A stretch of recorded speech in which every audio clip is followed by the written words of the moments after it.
This is the Content Marketing Podcast, episode number 156. Don't be a resolutionary. Why content marketers quit.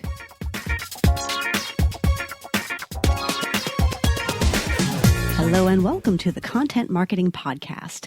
This is the show where we help you attract and retain business through the power of quality content. I'm your host, Rachel Parker of Resonance Content Marketing, and today is January 7th, 2016. Hello, or as we say in Texas, howdy, and thank you for joining us for today's episode of the Content Marketing Podcast. Happy New Year. Happy 2016. How was your holiday? Did you get some good rest and relaxation done? How was it for you? Mine, I have to say, my holiday was an introvert's dream. Okay. My mister and I, we did not travel. We had a couple of friends stop by on Christmas for a little while, but that was it in terms of visitors. We hung around the house. We cooked and ate some incredibly delicious food.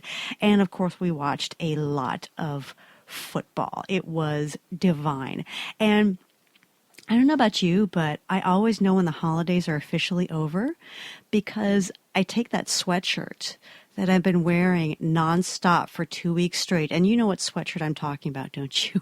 And I finally put it in the wash. It's like, okay, old friend, thanks for keeping me warm and snuggly. Now you got to get washed. Anyway, I hope you are rested up and ready to roll because, oh my gosh, 2016 is going to be an epic year for all of us. And hey, by the way, no more cold. Yay! What a great way to start the year. Okay, just a reminder, we are live on iTunes and on Stitcher. So if you're listening to this episode on the blog, you can click on over and subscribe. And of course, if you use a different app for your podcast listening pleasure, we also have an RSS feed, and I will provide that link in the blog post. To learn more about content marketing, I invite you to download our free audio. It's called 5 Things You Must Know About Content Marketing, and you can grab your very own copy at contentmarketingaudio.com, all one word. Last week's episode was on the last day of 2015, and we took a look back at the major developments that shaped the content marketing world during this year gone by, and we took a look ahead at 2016. If you happen to miss that episode, feel free to check it out on iTunes or Stitcher or via the RSS feed. This week, we are looking at one of January's biggest cliches, which is people resolving to join the gym and get in shape. And we're going to look at what those folks have in common with some content marketers who quit and how we can steer clear of those stumbling blocks. But first, it's time to check in with our news feed for this week's rundown of news you can use. Kicking off our news feed this week, we have some survey results from, of all sources, Nielsen. They're very good at that survey thing. And they have released the top digital trends of 2015. Among other things, they report that the most popular smartphone app of 2015 was, no surprise, Facebook, with 126 million average unique users each month, and that is a growth of 8% from last year. So I have heard many times the smartphone dubbed the $300 Facebook machine because that's what people tend to use it for. The second most popular smartphone app was YouTube. That came in second with over 97 million average unique users each month. And can you guess what came in at number 3? Thinking maybe, Instagram or Pinterest. Nope. Number 3 would be Facebook Messenger with more than 96 million average unique users each month. It's so funny because I remember when Messenger first came out and people were freaking out that it wanted to access their camera and their microphone, which is kind of standard practice, but somehow it became a thing. So I guess most folks have gotten over it. I finally downloaded it because people use Facebook Messenger to contact me on business purposes. And the only thing I can't stand is every time you open it, it asks if you want it to send you notifications. I get tired of tapping no. Anyway, but those are the main results from the Nielsen study. Another study was done by Twitter. And this is interesting.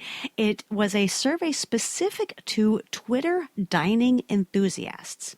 Did you know that people around the world tweet about food or eating 72 times per second? 72 times every single second. That's unreal. I wonder what it was during the holiday season. It was probably twice that. But anyway, Twitter has found that dining enthusiasts who are active on Twitter are much more likely to download and use dining apps, which is pretty. It makes sense to me, but I can see why it's not necessarily. You wouldn't necessarily jump to that conclusion. But some things that the survey revealed are that dining enthusiasts who are active on Twitter, 58% of them say mobile dining apps are easier to use than mobile dining websites. 56% would rather use a dining app than make a phone call to place an order, which just rings true in my little introvert heart. Love placing orders over the phone. Over the web instead of the phone. And 42% appreciate that they can store credit card info in dining apps. And when I talk about dining apps, I'm talking about. It sounds like they were talking about location or restaurant-specific dining apps, like the Subway app that lets you place your order and put in your credit card and let them know where you want to pick it up, and it's ready there waiting for you. Or the Papa John's app that lets you place orders through your mobile device. So the moral here is if you happen to be in the dining industry and you do not yet have an app for your establishment, you might want to think about getting one created and getting that added to your interactive marketing portfolio in 2016. Okay, our content hit of the week is actually a podcast. This is one I thoroughly enjoy on a regular basis. Actually, it was one of the first podcasts I discovered when I started listening to podcasts back in 2006. It is the Accidental Creative Podcast by Todd Henry. Now, Todd has been our guest several times on this podcast. He's published some wonderful books, and he actually just celebrated the 10-year anniversary of his podcast. And the reason I love The Accidental Created is it is focused on advice for the create-on-demand professional. If you're a content creator, that's you. If you are writing content, if you're creating visual content, if you're doing video, you are that create-on-demand professional that Todd is speaking to.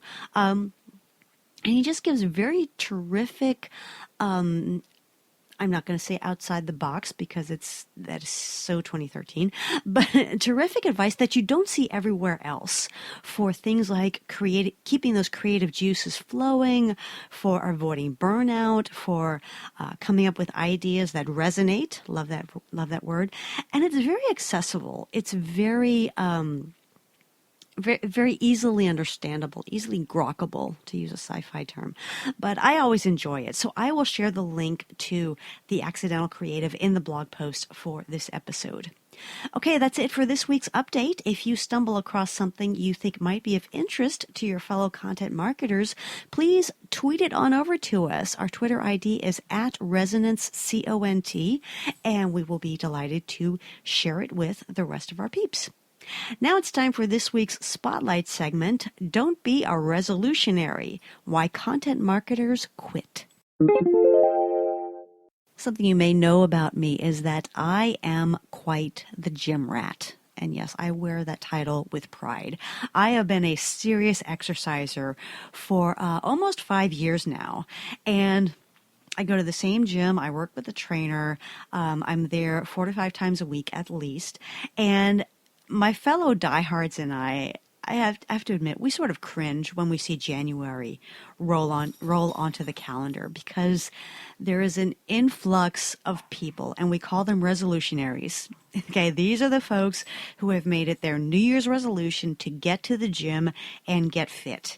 in the new year. And, it's kind of a pain. The gym is more crowded. The classes are more crowded. There are people on machines when we want to use them. There are new people grabbing our favorite bikes in spin class. I know, first world problems, but yada, yada, yada. And then, anytime we get aggravated, we kind of smile to ourselves and remember that in about 6 weeks, all these people will be gone.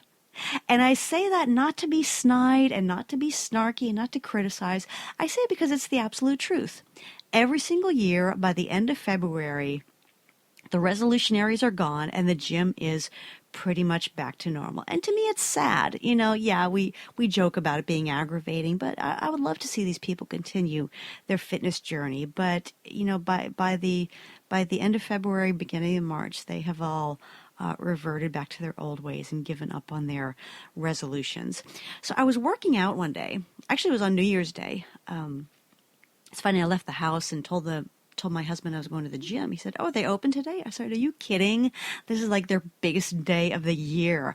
So I was working out on New Year's Day and thinking about this phenomenon of people who have those New Year's resolutions, they start going to the gym and they just fall off. I was thinking about what makes these people quit and what they have in common with content marketers who quit. Because there are a lot of parallels between working out and content marketing.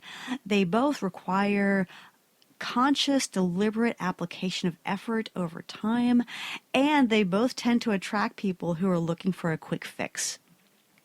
So I want to look at some of those parallels and how we as content marketers can maybe inoculate ourselves against these stumbling blocks. Yes, Cooter agrees with me. And I want to start off by talking about the lies that people tell themselves, that on both the gym side and the content marketing side, the lies they tell themselves that keep them from either continuing with what they started or that keep them from beginning in the first place. And there are two really big lies. Number one, I don't have the time. Number two, I don't have the money. And really, whether you're talking about exercise or content marketing, my response to those two excuses is the exact same thing. It's not a matter of time and it's not a matter of money. Okay, we all have the same 24 hours, and I don't know anyone who is complaining about too many dollars in their bank account or their budget. What it is a matter of priority. Okay, if this was a priority for you, you would find a way to find the time and find the money. And I know that those excuses are there because in my own journey to fitness, in my own stumbling blocks, getting to that point, I used to say those things to myself all the time. Oh, I'm a business owner. I don't have time to go to the gym. Oh, I'm trying to save every penny. There's no way I could afford that membership. And then in 2011, guess what happened? I was diagnosed with a blood clot. I know, believe it or not, it just came out of left field. It was a clot that we found right around my right collarbone, and long story short, I got it taken care of, got the old veins roto-rooted, and everything's fine now. But when that happened, guess what shot to the top of my priority list? My health. And all of a sudden, guess what? I did have the time to work out. I did have the time. I did have the money to spend on that gym membership. And it's really the same with content marketing. When people tell me, oh, we don't have the time or we don't have the money for content marketing, what they're really saying is we haven't made it a priority. And I know people look at me, at everything that I do, the blog, the podcast, the email content, the video tips, and they say, how the heck do you have time for all that? And my response is always the same. I have time because I make time. And the good news is you can too. You don't have to do everything that I do, but if there is something you want to get started doing, it all comes down to putting your stake in the ground, making it a priority, and then you will find the time and you will find the money. So now that we have those two big excuses out of the way, I want to look at some parallels between those resolutionaries who fall off after about 8 weeks of going to the gym and the content marketers who quit early on in their journey. The first reason is the shine wears off.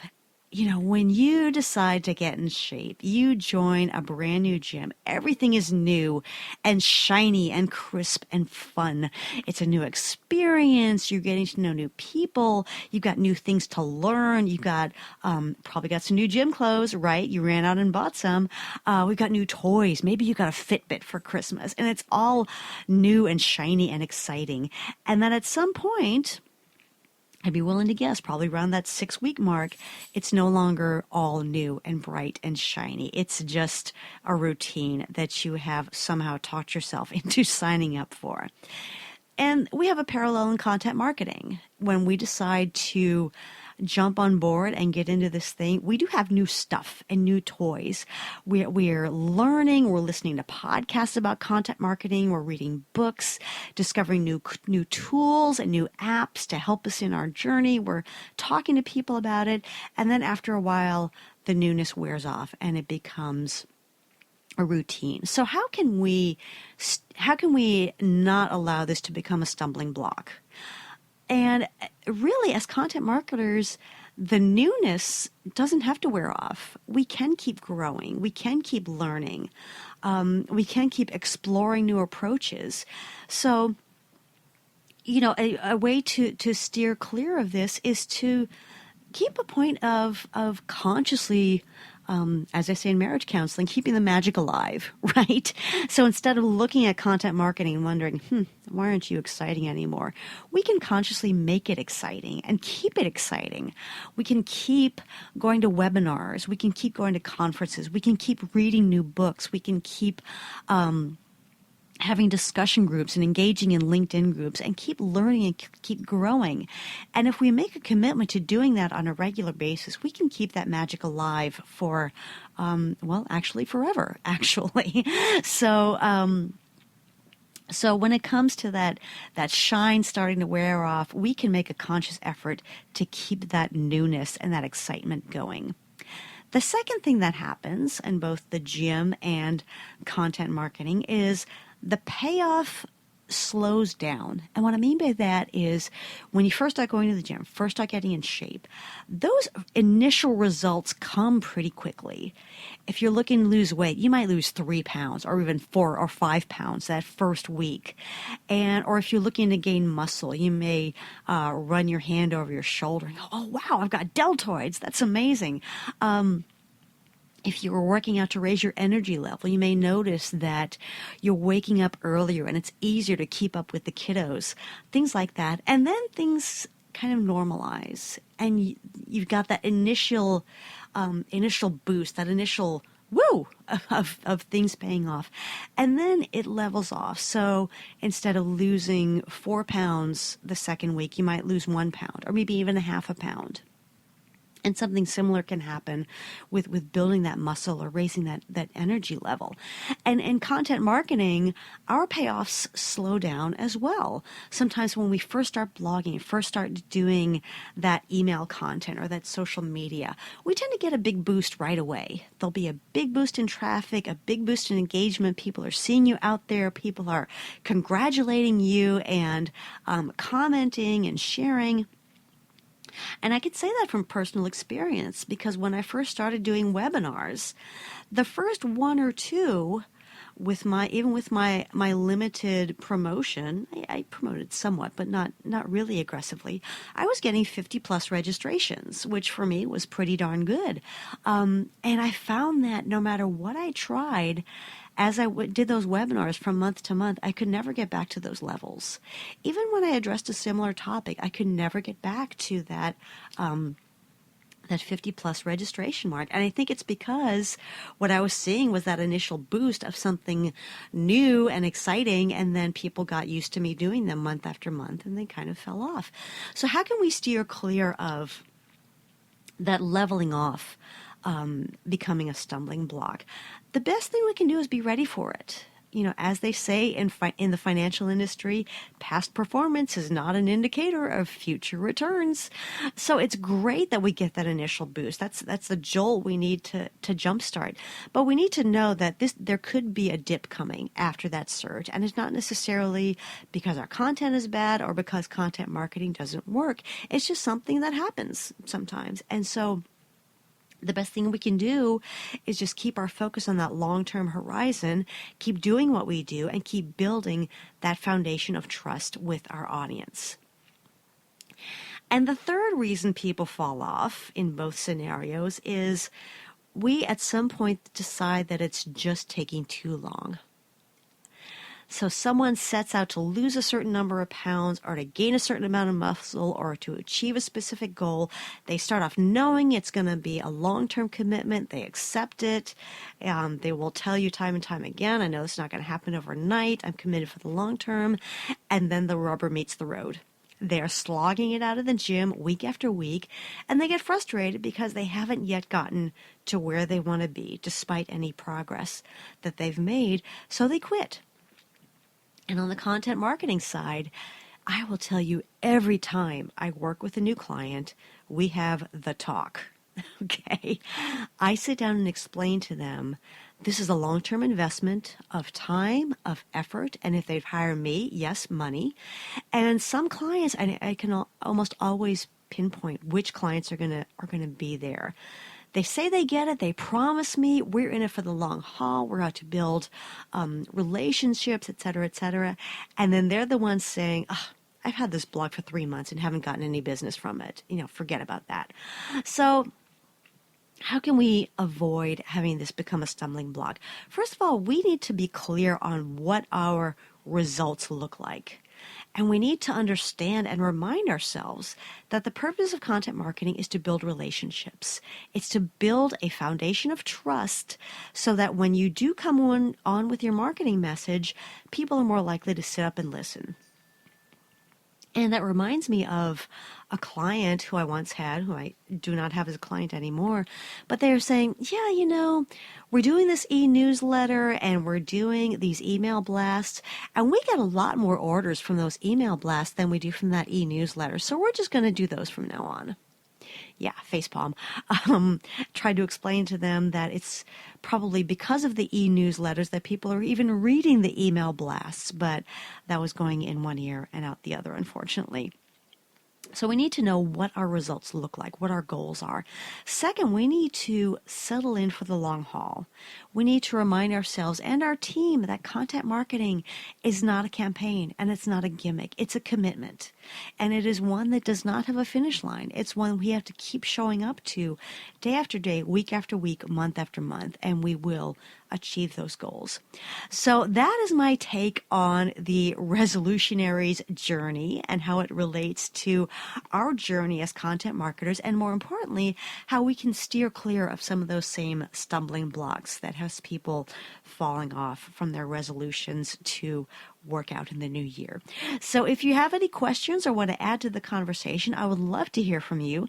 And the best way to reach me is to go to our website, resonancecontent.com, and just click on the Contact Us button. Now it's time for our content marketing tip of the week. I did mention that this cold is almost over, and I can tell I'm getting a little bit scratchy, but hopefully by next time it will be completely 100% back in action. So for our tip of the week, I wanted to talk about how to keep the magic going and share one insight that can help you do that. We start off the new year, we're so excited, we're so motivated, so full of enthusiasm, we want to learn things to help us do our jobs better, and then life settles in, right? We settle into the routine, the priorities of the day, and what have you.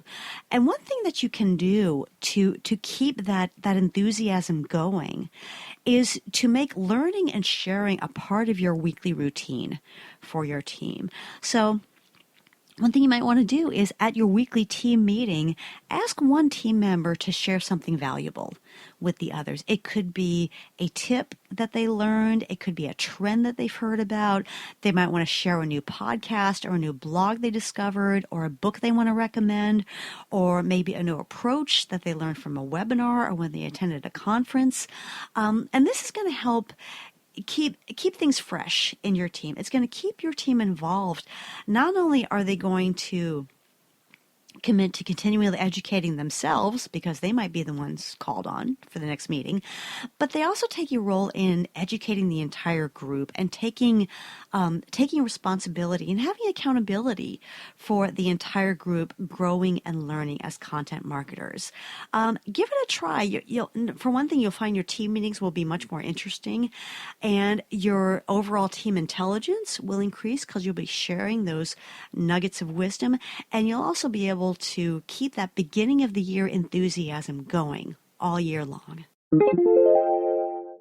Okay, campers, that is it for me today. I hope you've enjoyed this episode of the Content Marketing Podcast. If you like what you've heard today, please feel free to subscribe on iTunes or Stitcher or via the RSS feed. And if you really like what you've heard, please leave us a quick review on iTunes. Also, if you want to learn more about content marketing, I invite you to download our free resource that's called 5 Things You Must Know About Content Marketing. And you can grab your very own copy at contentmarketingaudio.com. As always, I like to leave you with a quote, and today's comes from Henry Ford. He once said, quote, "Enthusiasm is the sparkle in your eyes, the swing in your gait, the grip of your hand, the irresistible surge of will and energy to execute your ideas." Unquote. If that is not a quote for the new year, I do not know what is. Again, this is Rachel Parker with Resonance Content Marketing. Thank you again for listening, and Happy New Year again, and we will see you again next week. Take care.